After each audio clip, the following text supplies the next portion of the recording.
John Locke er en engelsk filosof, der levede fra 1632 til 1704. Han er kendt som en af faderne til liberalismen i form af hans tanker om ejendomsret og ret til liv som menneskets naturlige rettigheder.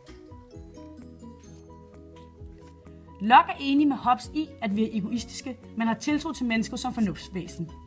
I menneskets naturlige tilstand, naturtilstanden, vil enhver have eneråd ret til at bestemme sine egne handlinger og råde over sine ejendele og sin person, så længe det ikke går mod naturlovens grænser, som indebærer, at man ikke må tage eller skade en andens liv.